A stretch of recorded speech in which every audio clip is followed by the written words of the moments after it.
Enough is enough, and it's time for a change! Are you ready?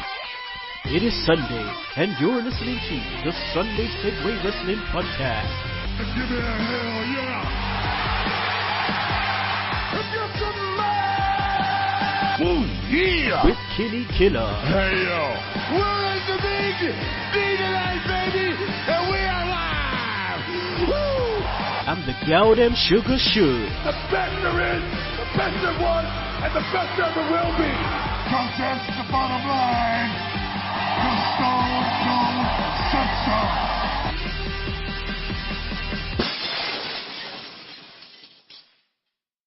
Oh, son of a bitch, if you just heard the glass shatter, that's right, it is Sunday. It's the Sunday Segue Wrestling Podcast. It is episode 98, people, and I'm the man of the hour, too sweet to be sour, the one man with no Instagram, Kinny Killa, and as always, I am kicking it with the hashtag tech guy, the girl them sugar Shugs. Yo, yo, yo. Shugs, you bastard, got fucked up last week, leave me in the lurch, just, oh man. You're fine, you're fine, you don't need me anymore. You're the man with no Instagram, Kinny Killa. don't need me. Don't try and fucking blow smoke up my ass, you bastard. Anywho, the show is back. The gruesome twosome. We're here to do the ish. Today we have on the show a debut. That's right. One of the hosts of Who's Jobbing Who. It is Charlie Woosnam. Yeah, man. Thanks for having me on. No problem. Also, today on the show we have the Beat the Clock Trivia Champion. He beat me in the final. That's right. It is none other than Darren Dyer. What's up, people? What's going on? What's up? And also, we have that Roxy girl herself. It is Roxy. Woo, woo, woo. You know it. You know it. So, just been at the gym, working them guns. Oh, hell yeah. Yeah. Holy shit, I thought I was going to die. That's what I like. Too legit to quit. Just go at it. Go hard or go home. That's the way. Yeah. How you been anyway? Yeah, not too bad. Just no sleep, work, gym, no sleep, gym, work. You know how we do. And how sounds like a Brock Lesnar t-shirt. Yeah, it's true. I'm going to print that shit. Copyright, motherfucker. Yeah. And how's that fiance of yours, Big Evil? Yeah, he's good, man. He was actually talking about coming on here sometime soon, so hopefully you can hook a player up. Well, just tell him, you know what you have to do, just holler at a boy and just give me a date and we'll just put him in. That's all that needs to happen. That's all that needs to happen. Schedule's kind of freed up right now, so yeah, when he's ready, just give me a shout. Sick. All right. Darren, how you been, man? I see the changing of the show's name and all that's happening. Yes, it's all going well, man. Started to pick up a little bit on there now, so yeah, all good. Yeah, so as always, good content on your show. So yeah, there's some good stuff. But yeah, in general, how you been? Yeah, not bad. I'm sort of running on fumes this morning. I stayed up to watch. There was an American indie show on last night, Family Wrestling Entertainment, which it was worth staying up for. So yeah, might have to bear with me a little bit this morning. All right. And Charlie, debut on the show. You looking forward to it? Yeah, man. It's always good to be a guest on someone else's show and take a step back. So it's always cool. Yeah, get them opinions flowing. And you'll let the Segheads know a bit about your show a little bit later. But yeah, Shugs, football yesterday. Matches called off, or did you play? Nah. I'm going to stop talking about football until we win. I just don't chat to me, innit?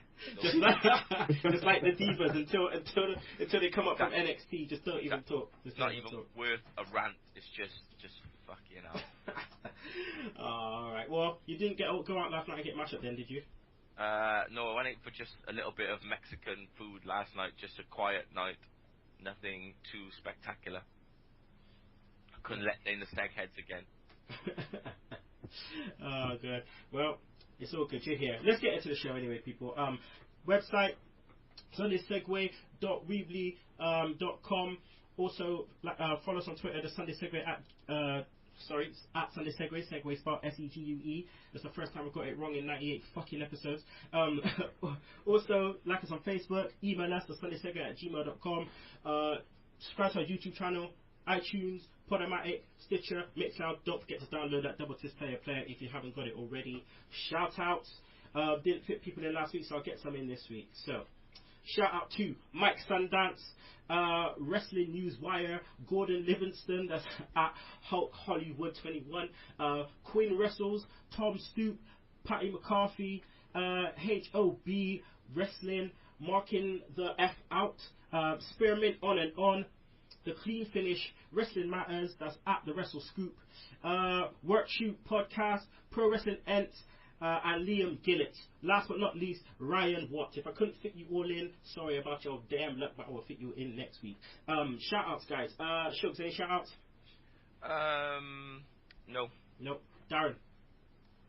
Nope, none for me. Charlie? No, just except for the podcast guys that I do with. That's it. That's cool. Okay. Roxy? Just a shout out to my fiance at Big Evil 93 and to my main man James Steele, GX2001. Good. All right. So let's get into this ish. Just want to give a shout out to our partners in crime, Max Wrestling E-Magazine. Latest issue's going to come out soon, so make sure you check them out. Just got an interview with Matt Taven, ROH Superstar in it. Also, Wrestling Video News, where you can get all your DVD releases from all wrestling promotions. Through the Ropes by Jack Williams, and also Open Turnbuckle, Chad Broughton and his Mrs. Courtney. Open Turnbuckle Exposed. Make sure you check that out. All right, so Raw, Shugs. Start off Raw with Triple H teasing some kind of big announcement. I mean, this was based around obviously the Rumble finish and changing the title shot. What are they playing at here, man? Like, it's like they're backtracking. So, you know, I've talked, like, when I've been in work, I've talked to a few people who watch wrestling. Murphy was on our WrestleMania show, and Hardeep, one of the guys in work. And I'm just like, this is not what I want. Just because you got it wrong the first time, well, they got it wrong twice in a row. So they got it wrong last year by not even having Daniel in the Rumble, and they got it wrong this year by having him go out early and then thinking they could paper over the cracks. So to make up some fucking bullshit like Dallas and pretend he's been in the shower for a fucking year and it was all a dream, then fuck that. I'm not happy. Just like they made their bed, I think they should lie in it now and they should go with Roman Reigns and just see what happens. Just own it. Just fucking own it. Now you've done it. Like it makes you look even more like just like when you trip over in the street and you just carry on walking like you meant to do it. Yeah. I don't get why they decide to kind of do these kind of things. If you're not going to listen to the fans, just don't fucking listen to them. Just don't listen. Just go with what you're going with. Like, it's too late to then all of a sudden just turn. You did it last year. It's a bit repetitive to do it again this year. Although I think they're just there and they're not going to do that. But Charlie, you know, Reigns came out. He got a big pop. I was surprised. I was massively surprised. Then again, you know, they were in Denver, Colorado, so it may be different. It's not, you know, it's not Philly or New York. But how do you think he did on the mic this time? You know, it seemed a bit more forced again. Well, to be honest, with Reigns, all you have to do with him is basically give him one line and throw that Superman punch. Don't cock it or anything that he does. Just throw that Superman punch, give him one line, then that's fine for him. Don't try and force it on him like he always tries to do. But he's getting better by one step at a time. But this promo, it's the same as he does. It's like them facial expressions as well he does. It just doesn't seem right. And Daniel Bryan outshined him on the mic. And he just looks weak now. It's terrible. Yeah, that's one thing I definitely took from that. The fact that Bryan, you know, he's definitely more comfortable, you know, no matter what delivery he's kind of doing, whether he's screaming into the mic or whether he's just, you know, talking, you know, like calmly. It shows that he's got a lot to do, Roman Reigns, a lot to do. And again, like we've said, he just needs to stop fucking sucking from Vince's tit. Just go, you know, just go with it, mate. Just see what you can do on your own, because there's no doubt he can probably, you know, do it. If he can't do it, just don't pull the gun too soon. Just give him another year. Yeah, exactly. All you need to do is give him one line and then put him out there. It worked when he was in the Shield. I mean, even when he was saying "believe that," it worked. To credit, they haven't got Dean Ambrose and Seth Rollins to hold the mic with him now, but that's all you got to do. Just put him with one line, then he's fine. Darren, Bryan comes out saying, you know, he wants a shot because he never lost the title. From a booking standpoint, is this all wrong for Bryan? Because it seems like he's being used as some kind of tool to get Reigns over. Yeah, it's typical exploitation by Vince McMahon, isn't it? I mean, that's what he does. He realises that Bryan's got popularity, and that popularity could get Roman over after the backlash of the Royal Rumble. It's so sad. Like, you know, it's like, F off, man. Don't use Bryan for that. Exactly. Don't use Bryan for that. I mean, like, there's other people you could use, though, isn't there? I mean, like, you could use Rollins' heel heat to get Roman over as a face, but yeah, they just don't. It's surprising knowing that they've got about 40 creative staff, 40 writers, and they can't. Not one of them can write this shit properly, or they can write one match. And it's maybe not even them writing the matches at the pay-per-views. It's the agents doing the matches, but like, it's just I just can't believe it. I know they got writers from here, there, everywhere, Hollywood, soap, dramas, whatever, but right now they're not writing wrestling properly. I think they need more wrestling people in there. You can get all the Hollywood people that you want, but if they don't understand the business, what are they doing there? Roxy, Rollins comes out, great on the mic. Everything. He's got everything right now. Made sense. Love the fact that he played down Bryan's chances of, beating Lesnar, letting him facing Lesnar. Now, Fastlane's replaced the Elimination Chamber. The February pay-per-view it's kind of always been a problem or issue before WrestleMania. Should they kind of get rid of it and just use the time to build WrestleMania? Yeah, I mean, I've always said that I feel that WWE have always had way too many pay-per-views. I mean, you got the big four, and to a lot of people, that's all that matters. I mean, I think that, like the gimmick pay-per-views, like, I don't know, TLC and Cheers and Stairs and whatever they want to fucking throw in there. Stupid, like, Hell in a Cell matches where there's only, like, one cell match. Gimmick pay-per-views, I don't like them. Money in the Bank, that's another one. Just chuck it in with, WrestleMania again and just, make it a little bit more popular. Gimmick matches are good in big pay-per-views, but not as standalone. Roxy, I don't know if you noticed this, but when Rollins came out, it was weird. It went to break. I know. I mean, how long did it take for one man to get down to the ring? Not fucking 10 minutes. I found that the breaks were all over the place during Raw this week, man. I tell you all. I was just like, holy shit, Roman Reigns got down the stairs faster than you got to the ring. Fuck me. It's too much, especially when he's in the middle of busting a promo. That was just weird, and he's just like live TV. It was just all weird. Totally. It's Kevin the Dick Dunn again, as always, just calling stupid like moves like. Fair play to Triple H though, he totally called it out. He acknowledged, that it was whack, and he was just like, "Oh, live TV, eh?" And I was just like, "Yes, Trips." Oh man. All right, let's move on. Next we had, Roman Reigns. Obviously he came out and then, the authority was saying what they were saying and just basically saying for Reigns to stay in the ring because he's got, another match coming.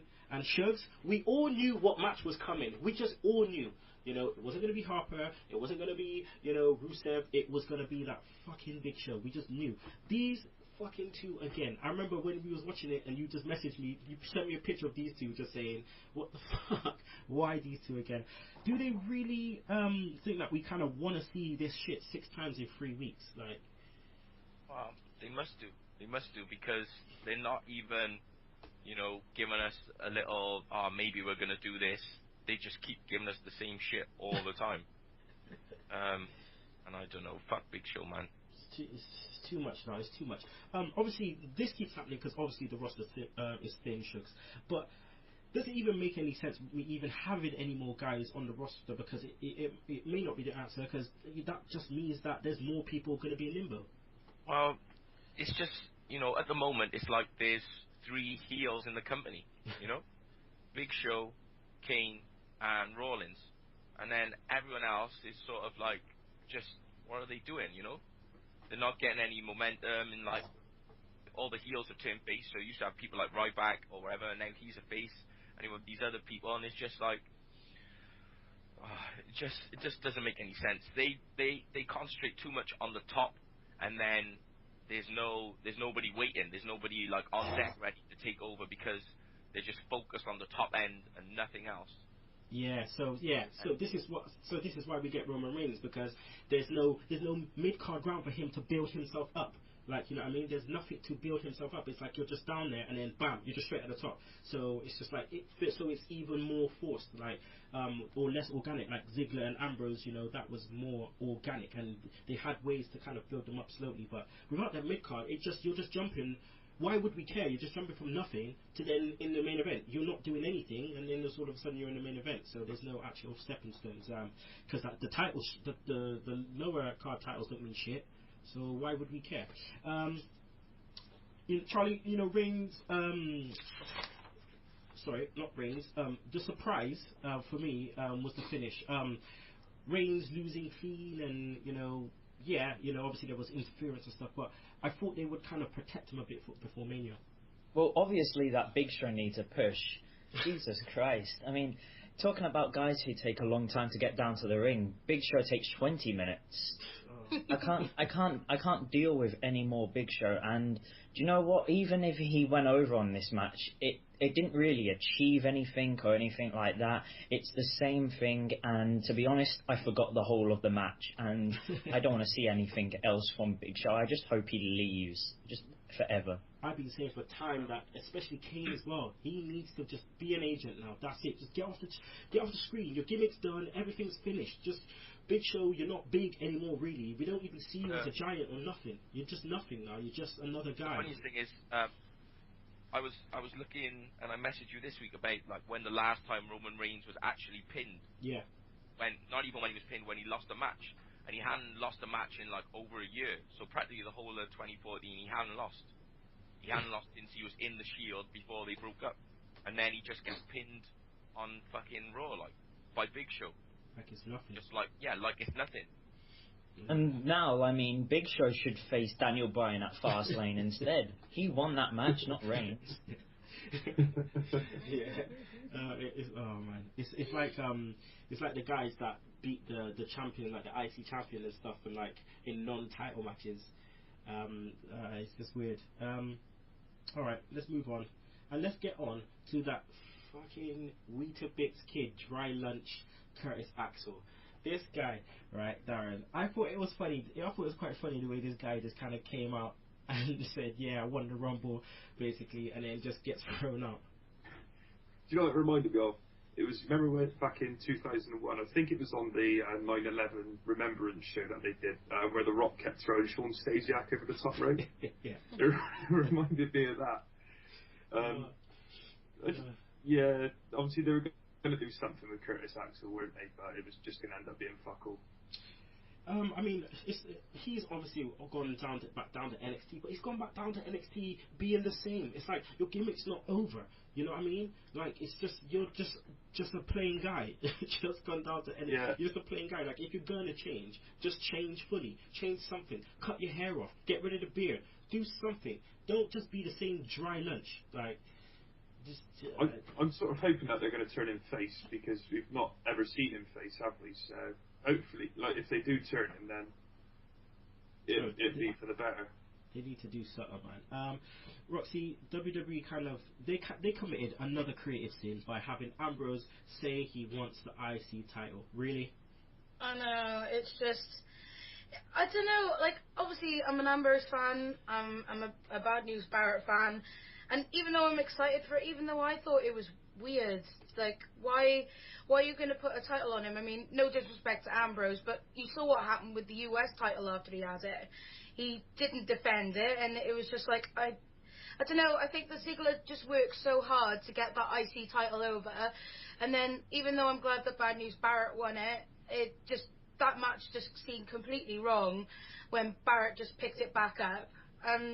And now, all of a sudden, it's just, he'll probably go to Dean next, and it's just like, it's just changing too quick, and it's just completely lost all value because it hasn't been on somebody for a long time. It just seems to be... another prop. Yeah, pretty much. Just another mid-card prop. Yeah, and you know what I want to do, and I don't know if anyone else wants to jump on board, but I want to kind of have a go, just for a laugh, at writing an episode of Raw. Just have for a laugh, just write an episode of Raw, see if I can do much better than these fucks do on a weekly basis, because it's just like, I just don't get a lot of the decisions that they make. All right, let's just talk a bit quickly about this, Charlie. Ascension, all right? Ascension, they beat Dust Brothers. What was your thoughts on JBL and Booker T's disagreement on the Ascension on commentary? I don't understand what the whole point is with is JBL a heel? Is he a face? What is he trying to be? He was actually the general manager in NXT and loved the Ascension, so I don't know where he hates them now or anything like that. It's probably Vince in their ear telling them. I don't mind Booker T. Booker T is fine. He's better than Jerry. I mean, I'd rather see him there than Jerry just like, oh yes, Michael, download the app, and we're just like, oh no more, please. But I mean, the Ascension, since they've been up, I think they've got just too much flack. They've booked them wrong. They are beating everybody. They should have done that. Like when they first debuted on Raw, they shouldn't have debuted against Miz and Mizdow. They should have come in and they should have gone straight to the Usos and beat them there. Have JBL just neutral about them and have the rest of the commentators neutral about them. Just like, these are a great tag team. They come from NXT. They was the longest reigning NXT champions, and they come up here now to take the WWE NXT champs. And they don't. They just want to bury them even more. I don't even know what's going on. See, I like that. There you go. You just set it up right there. You come in saying they're the longest reigning NXT champs. Go after the champs. When they come in, me and Sugs were saying before, when they come in, they should have gone straight after Usos. They shouldn't even have said, oh, the Ascension's coming, they will rise. Or even if they did do those, those segments, those video packages, don't say they're coming on Raw. Don't say when they're coming. Just say they'll rise. And when they did come, just take out the Usos. Not even just the Usos. Take out every single tag team, saying you're coming for the straps. You don't care, blah blah blah. Instead, they came and made them look like this. They just shit on them. So now, why should we care about them? You can't all of a sudden shit on them and then try and make them look strong. It don't work. No, it doesn't make sense. And you know what? I don't know if you guys saw them when they were debuted in NXT, but they was sort of like a brood gimmick, and they was with that other guy, and then this other guy, Victor, came in. And then as soon as they came up from NXT, everyone's just shitting on them so bad. I'm just like, give these guys a chance. Even like you said, the commentators, JBL, and like you said as well, they should have just come in, beat everybody down, took the championships, and then maybe have someone else come up. Maybe the Lucha Dragons come up and take it. I don't know, but make them dominate the whole tag team division. Yeah, they effed that one up, man. They effed that one up. All right, Shugs, let's just talk about the Cena segment. All right, with Ryback, Rollins, Ziggler, a complete waste of. I don't understand why these guys were even here, trying to use Cena to endorse them. No one even cared. Yeah, haven't we already had their comeback? We had this once already, didn't we? Didn't they do it? Obviously, it happened on Smackdown, so it didn't exist. So they just do it again. Oh. Bullshit, fuck Cena, man. It's just too much. I they should keep him where he's at. Just keep him there. Just keep Cena there. Just keep him there. But the thing is, keep him there being serious. Stop keeping him there being some happy-go-lucky. There's one thing I don't like about the character. He gets Sweet Chin in the face, and then he's like, oh, it's okay. You know what I mean? Be fucking angry, bruv. You got Sweet Chin in the face. Rusev's going to come and take you out at some point in the next couple of weeks. What you're going to do? You're going to be like, oh, Lana's a hoe, and you know what I mean? Come on, man. Come on. Look at today's reality, today's society. No one is going to get Sweet Chin and then start fucking blowing smoke up the next guy's ass. You get Sweet Chin, you do something about it. Just be angry. Just be angry. That's the one thing that pissed me off so much about him. Oh, man. Anyway, let's go on to the next segment. Ryback versus Harper. Roxy, now this is how you get someone over. I mean, Ryback, okay, he was, he started getting better, but now I think that this guy is done, after listening to, his backstory and listening to one on Jericho's podcast and understanding how he's trying to read the game a bit more and so on and so on, he's actually started to develop more in the ring. So what was your thoughts on this match? Because I thought it was really good with Harper. Yeah, I thought it was a really, really good match. I mean, when Ryback was, Skip Sheffield in NXT, he was the main, brawn of the group. And then, shit got fucked up, and then he came back as Ryback and people jumped on the bandwagon and then fell off again, really quickly. And now it just seems like he's come back, and they just seem to be booking him really well. And especially with Luke Harper, I think that they both actually did really well in that match, and they got over, like, big time. I mean, I'm not a fan of either of them, but I can appreciate the fact that, this seems to be the only match of the evening where they actually seem to be booking it right, in my opinion. Yeah. Yeah, definitely. Darren, just like Roxy said, both of them, even though Harper lost, both of them looked good, worked hard. Ryback started to show that he could go, without getting gassed, because I mean that's what one of Minor Sugar's criticisms about him, that he was getting gassed quite easily. But he switched up his moveset as well. He's doing good. He's doing good. I mean, I think I asked you this question maybe the last two times that a couple of months ago, but when he made his return, now seeing his improvement and stuff, can he actually make a go of it, or is it? Is it gone? Is it gone? I don't know. I mean, he's not young, is he? He's in his 30s now. So I mean, WWE tries to bring up guys when they're sort of mid to late 20s. I think maybe he could make a good mid-card champion, like maybe restore some prestige to the US Championship. But we might see a short WWE title run. I hope so, because I've always been a fan of the big guy, to be fair. But I don't know. It's one of those things where he's always been over, like when he's been a face, and they've never done anything with it as such. So yeah, I mean, there's people more chance of still going. I mean, they're still going. I mean, what does Roman Reigns have? Ryback's got the Feed Me More. The crowd's just doing it without him even saying anything. And we could talk about Roman Reigns all day, but let's move on. Now, Wyatt versus Ziggler, Shugs. Again, another really good match, with Bray finally showing that he's got what it takes to go in the ring, because for ages we were saying it's Harper, and now finally he's put in, maybe it's because of who he was in the ring with, but, do you agree finally he's kind of making some sense in the ring? Yeah, I just think, he had good matches with Bryan as well, and he's had good matches, but it's obviously they keep chucking him in with like these big guys, and I suppose the Ambrose stuff just never really worked, did it? It just never really happened.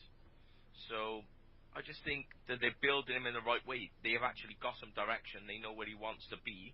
So now they're making sure he has the right matches. Whereas before it was just he had a feud with this guy, and now he's gonna have a feud with this guy, where there was no real build of the character. They were just putting him in with different people. Alright. So, let's move on. Who should we go to next? I mean, after that we got some backstage stuff, but actually there was one more thing I wanted to say. Charlie, later on in the night, Bray, he kind of cuts a cryptic promo. Now, we all took something from that, but what did you take from that? Ah, yes, the Undertaker promo. Yes. Come and find me, Undertaker. Oh, God. Who wants to see that at WrestleMania? Not me, eh? I mean, Jesus Christ. We've had so many of these Bray Wyatt promos. Yes, he's a great promo cutter, and he's constantly put on the mark, and he always delivers. But the problem is, it's so boring. And when he's on the Titantron as well, and even the crowd, if you would have heard, they're just chanting what, and constantly through it. They're bored as well. This promo as a whole was great, but I think, from, like you said, from the match before with Ziggler, I think he's moved on to the next level, and they're actually booking him properly from when he lost at WrestleMania to Cena and it all went downhill. But if they do put him with Undertaker at WrestleMania, I don't know what they will do. I think maybe, he'll win and they'll walk out. It'll be like the Ric Flair, Shawn Michaels thing, I love you, like Sister Abigail, they'll clap for Undertaker and whatever. I think that's what the promo is about, and to be honest, I'm not hyped about that, Yeah, I'm not particularly hyped about it too. I mean, I'm hearing things like Taker wanted to go out against Daniel Bryan, but well, that would have been better. That if you have Daniel Bryan defeat Undertaker instead of Brock last year, that would have put Daniel Bryan even more over than have him chase the championship the year after that. I mean, you could have put anyone else against Undertaker who was an up-and-coming guy, and you would have... I mean, it's worked well for Brock. We can all agree on that. Brock's done well with it.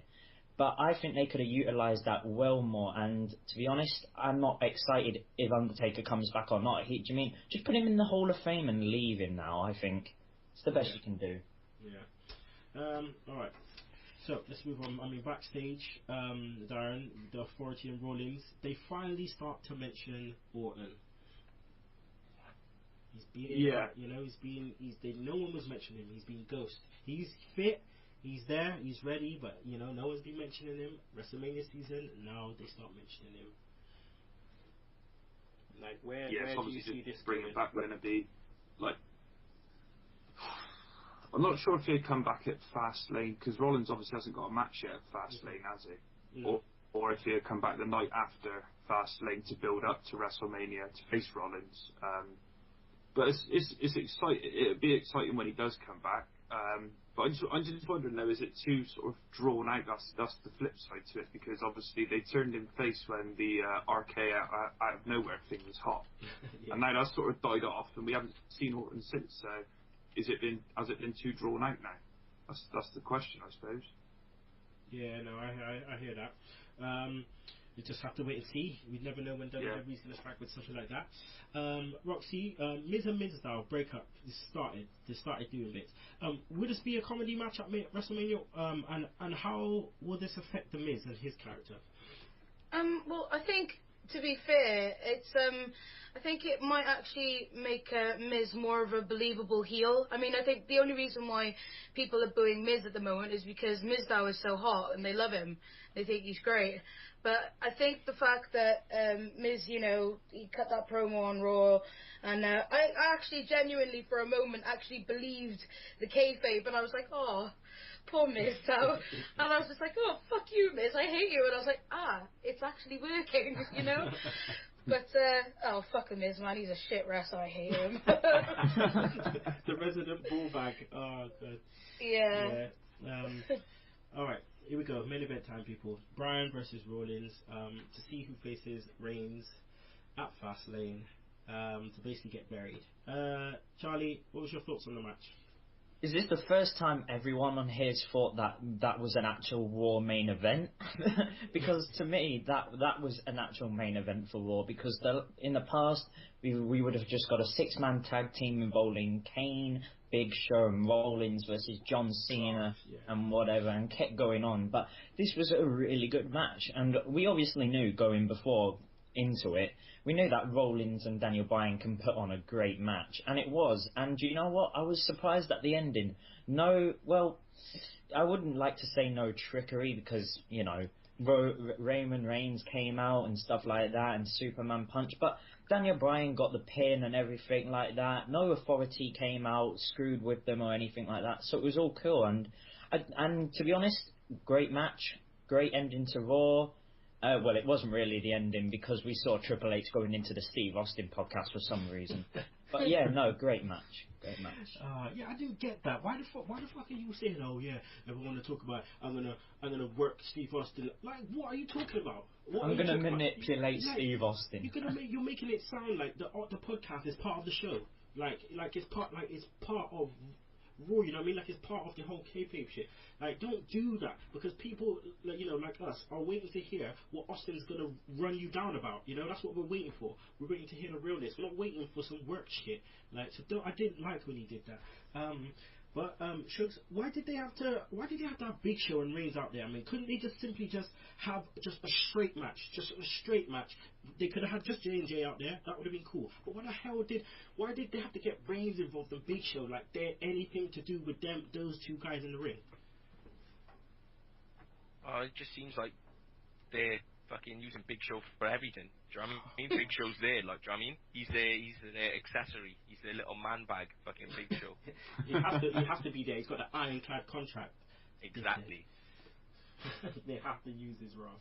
But it's just, why didn't they just have a clean match, finish it with that done. End of story. The guy come out, some spear, Superman. Oh, just leave it alone, man. Just leave it alone. Like, again, forcing the issue. Just leave it alone. Roxy, you know, we're getting Bryan and Reigns at Fastlane now, which is, it's pretty much WWE saying, you know, fuck you to everyone. Yeah, I mean,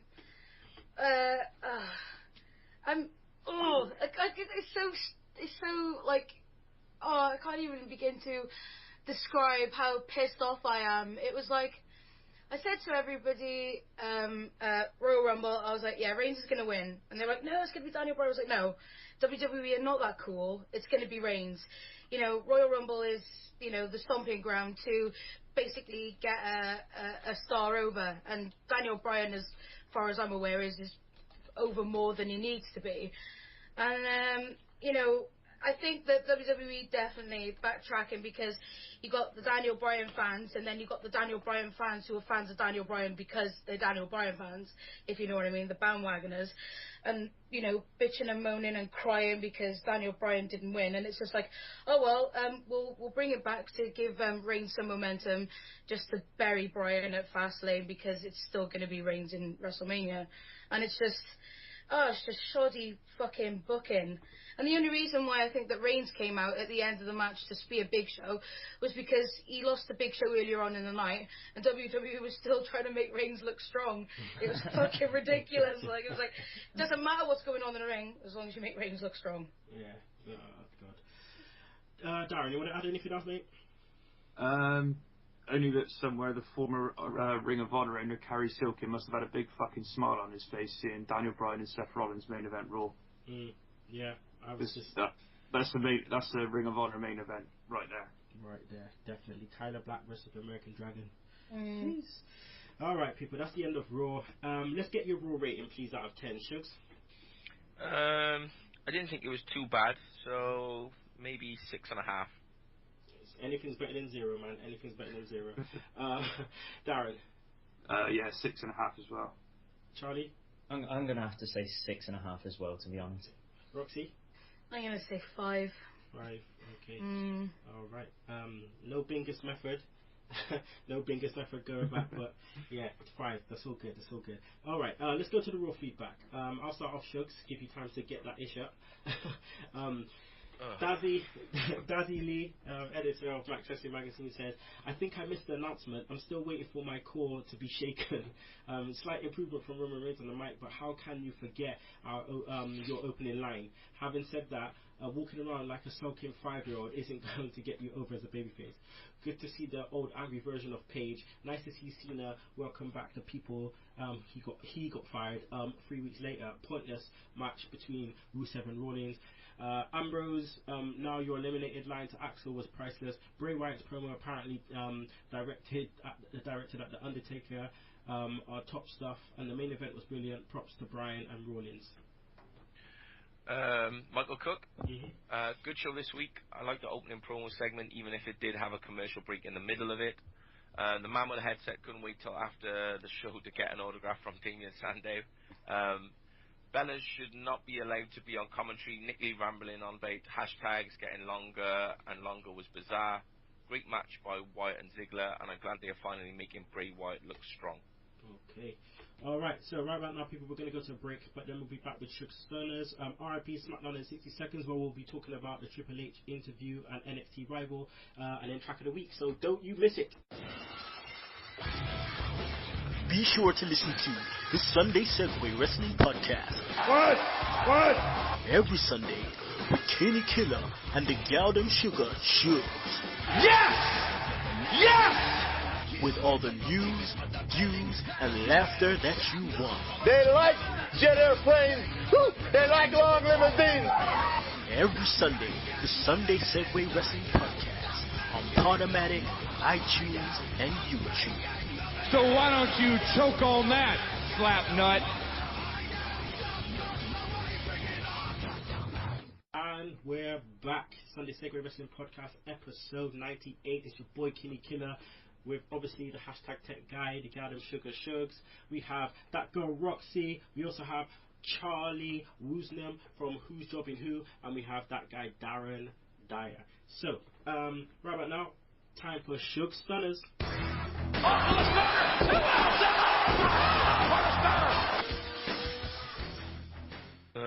Alright. These get hard every week. Jobber for the week.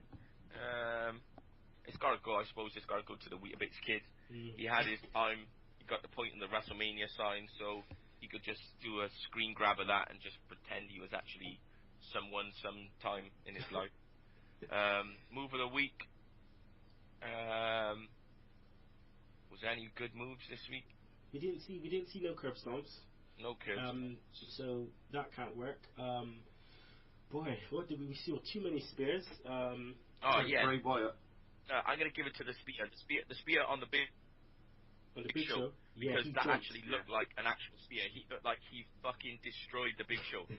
He like just proper took him up around his fucking head. Never mind the spear. Like even momentum took that guy. Yeah. And rest of the week, Daniel Bryan. Bryan, my man Bryan. Okay, alright, let's go into RIP Smackdown in 60 seconds.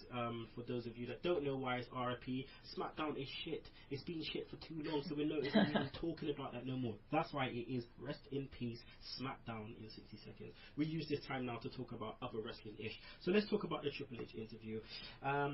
Shucks, what did you take from it, man?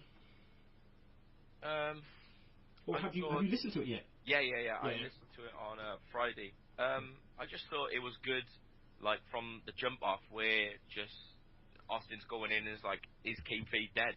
You know, and that like sort of set the tone for the whole interview. You know, I thought Triple H did well. He sort of basically buried Vince McMahon, and he took credit for the stuff. I would have liked Austin to ask more about him burying all these different people he's buried over the years. But I suppose they're sort of like friends, but I thought Triple H did well, and I thought Austin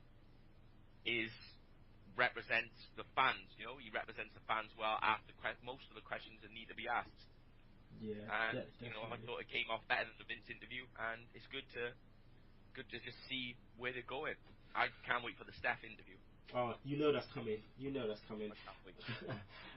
Roxy, there was quite a lot of stuff said by Triple H, you know, quite a lot of insight in terms of how, you know, things are booked and creatively and so on, and how ultimately it goes through, you know, it goes through Vince, everything goes through Vince. The Raw bit, when he talking about he wished that Raw was 2 hours, that was interesting because, what, you seriously reckon he did say, obviously, the hour for the money that they get for the third hour, it's a bit of a no-brainer, but they could realistically go to 2 hours if they wanted to, though, couldn't they? Oh yeah, damn right. I mean, you know, 15-minute promos at the start with breaks in the middle, and it's just like it's very hard to get into. But I think that if it was like 2 hours, it'd be a lot easier to understand, because after the 3 hours is up, it's like, hang on, what was the second match of the night? You know, you just can't remember. I mean, I think that Triple H going into the interview, there was a part of me that wanted to see him squirming in his chair like Vince, because that was priceless. But towards the end of the interview, maybe even halfway through, I actually thought, you know what, I got a lot more respect for Triple H now, because he's just, you know, I think that he has a very fresh insight. I mean, he used to be a superstar. He knows the business because he's married into it. And I think that he can see things from our perspective, which is why he's doing so well with NXT. I think Vince McMahon just needs to, like, seriously get the fuck out of there, you know. Yeah, I think Triple H would be good if Triple H actually took over Raw and brought it back down to the 2 hours, because, you know, Super Smackdown once in a while is fine. Super Raw, Super Show, that thing, that's fine once in a while, but not 3 hours, not every night. Yeah, it's weird because the pay-per-view's 3 hours, and then you get, it's just weird. It's just, I find it weird that your TV show's 3 hours and your pay-per-view's 3 hours. Exactly. I just find it too weird. I feel like I get more out of watching an hour's worth of NXT and 2 hours of NXT Arrival Takeover and whatnot than I get out of watching a 3 hour WWE pay-per-view and a 3 hour Raw. I just feel like I get more out of that. Yeah, definitely. Darren, how do you reckon he dealt with the CM Punk question? I think he sort of bypassed asked him really, because he said, well, no, I've not really got much, any problems with CM Punk, but reading on the dirt sheets, a lot of the wrestlers backstage were sort of saying, like, that's a load of shit. Because there was clearly some issues there. I mean, you can tell that from the way he responded, where he was like, well, I'll just go up to him and say, well, what's the problem? He went, oh, nothing. But there's clearly something there, I think. I think Vince McMahon was okay with him, but I don't think Triple H was at all. Yeah. I mean, I listened to, I think it was Barra and Pollock, Shugs, and he was talking about how blatantly how Shawn Michaels and Triple H, when CM Punk first came, they were like at the tryout, they were literally like burying him hard. So there's definitely something there. Charlie, what about talking about China? That was left field. Oh, Jesus Christ! I don't even know how to explain. I mean, that bit, I think it was understandable, to be honest, because it's the same with some other people that you wouldn't think about putting in. It's like loads of people are saying, well, if China's got a chance, Benoit has a chance. No, he doesn't have a chance at all. I mean, he made a great point about if his kids went on the internet and typed in China, they'd see what she has in her past career and stuff like that. But I think, and I think it's not because of that. I think it's because of all the tension backstage, because obviously we all know that it was Triple H's old girlfriend. And I think, to be honest, if you're going to let her in the Hall of Fame, then you're going to let some other people that have committed crimes into the Hall of Fame from WWE in the past and WCW and so on and so on. So. Well, I mean, look who they have in there. Mike Tyson's in the Hall of Fame. I know, right? Mike Tyson's in the Hall of Fame. Man got charged for rape and all that. You know what I'm saying? Didn't Jimmy Snuka kill a woman? I'm not sure. Listen, that's still hush hush. That's still hush hush.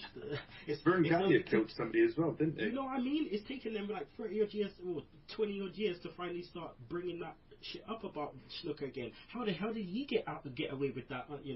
Just like bypass. Oh yeah, by the way, I kind of made my girlfriend dead, but Yeah, I mean, it's like if you go on the internet and you type in Jake the Snake Roberts. I think I'm correct. I don't know. It might have been Scott Hall, and then you see kids seeing Jake the Snake Roberts at a show, drugged up, and he can't even walk to the ring or something like that. And you'll be like, oh, yeah, both of them then. I mean, that's terrible. And they were two guys that have recently been put in the Hall of Fame. Yeah. And it's stupid. So, to be honest, I don't know what they can do because, to be honest, it's a really, really hard subject. And you don't know whether to put these guys in because they deserve it and they don't deserve it. No, he covered his back quite well with that, though. But let's go on to NXT Rival. Darren, this is your ish right here. Obviously, your show, is primarily about NXT. Is the cards looking good? They keep pulling it off, man. Every month they keep pulling it off. Surprised that it's so early because I would have expected it to be, maybe around after WrestleMania. But they brought it forward. The cards looking jacked up. Oh man. So let's just take some time to just talk about the others. I mean, we got Baron Corbin again against Bull Dempsey. In a notice DQ match. Now I like Baron. I just want to see a bit more from him because I like the whole aura around him. I like his entrance. I like he's tall, man. He is tall. Yeah. I mean, the one thing I said on my podcast yesterday was he's like the match that he had with Neville. A lot of people were saying on Twitter, Neville carried that match. I didn't think he did. It's just that Neville played to his strengths, but then Baron Corbin played to his strengths as well. The power game and out muscling Neville. I thought it was a really good match. I've been sold on Baron Corbin since day one. So yeah, I'm a Baron Corbin mark. yeah, me too. If we look at the women, man, these women, man, every week, I love it. I'm seeing wrestling. I'm seeing the passion. I mean, Charlotte on the mic. Charlotte is dynamite. She is so good, and when she comes up, she has to be a heel, no doubt about it. Sasha Banks, I've been saying for time, she is the one. She's a bitch, isn't she? She is the one that can just switch everything up right now if she comes up. I love it. But I'm still like thinking Becky Lynch. Now, Shugs, you know that on What's Next they just they rip on her voice. Like they rip on her voice, the fact that is a deep voice. But Shugs, what do you think about Becky Lynch? Yeah, I think she's like a good wrestler. I think like the rest of the NXT, they seem to have like better skills. They're less like the model type and more of like the wrestling type. But yeah, it's just that voice. Like she just sounds like she smoked about 100 fags before she's come on the TV. And Charlie, Sasha Banks must take this down. It's the 4-way, for the women's title. She must take it down. Oh yes, Dan, she's so ratchet, man. Nah. Well, she's cousins with Snoop Dogg, so I mean, I don't know, but nah, she's proved herself in and out the ring.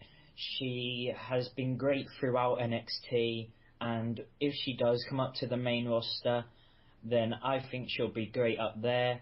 And to be honest, if you want Charlotte to go up to the main roster now, then you're going to have to put the championship on her. Other than that, I don't know what you're going to do after that, because if you think about it, there's not many women in NXT now. You've got Sasha Banks, you've got Bayley, you've got Becky Lynch, and we're talking if Charlotte goes up to the main roster, and then you've got Alexa Bliss. Maybe there's a couple more that we haven't seen, and then you've got that girl, Carmella, who's obviously getting a great response down there, and then Blue Pants, you know what I mean? But they should sign Leva Bates, definitely. Yeah, they need to do something next, which they probably will, because they always pull it out the bag in NXT. But yeah, I hope she picks up the win, and maybe she feuds with Becky. Yeah. All right. So Darren, we've been seeing these little vignettes from Solomon Crow. Finally, Sami Callihan is making his debut. Finally, it's been jeez, man, this guy was signed nearly 2 years ago. Like it's finally, we get to see what he's all about. I never got to see much of him on the indies, so I'm looking forward to seeing him. It's intriguing. So he should be making his debut, so I'm looking forward to that next week. But we've got, 2 main events, or I see them as 2 main events. But before we go to that, what is your thoughts on Blake and Murphy? We've talked about this before, and they got the straps. That surprised me. Well, you're of the same opinion as me. We both think they're a good team, got good chemistry and everything, but it just seemed to come out of nowhere, didn't it? It was like they've never won a match, then they win a match, and it's like, right, we've got a title match, then they win the titles. It just... Because we don't really know anything about them, do we? I mean, I call them the Outback Cowboys. You've got one who's from Australia, the other one's a fucking cowboy. And I just want to know a bit more about them before they put the titles on them. But hopefully we'll get to know a bit more about them in the next sort of few months while they're champion, assuming they hold on to the titles. Shugs, like I was saying, 2 main events, I reckon. Itami and Balor. Jeez, that match is sorry, no, not Itami and Balor and Neville. That match is going to be off the chain. Who do you think will take that down to face the winner of Zayn and Owens? I'm not sure. Like, if you were looking at it from like the way the programming's gone, you would probably say the Balor is going to go over, because he seemed to, have just like sort of jumped over it, but. Maybe they're gonna go with Itami and go with their like maybe original plans and try and go with who they want to get out and get on TV and get on the main roster first. Yeah, no doubt. I mean, Balor against Owens or Zayn is just gonna be off the chain. They've got a unique thing at the moment where they've got all these guys in there and they could just do whatever they want. We're just going to get a good match every week, and it's great. It's great TV.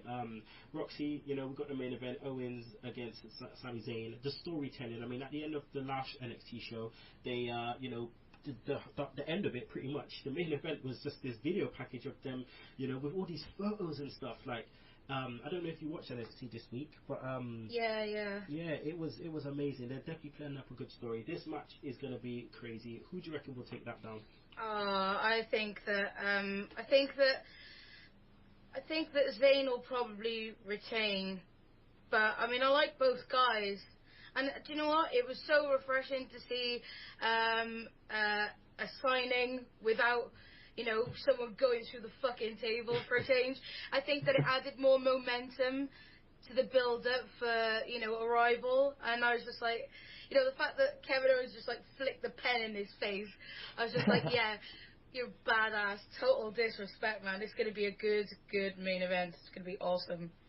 And it's it's just going to be funny to see how this happens because Zayn actually hasn't got his hands on Owens yet.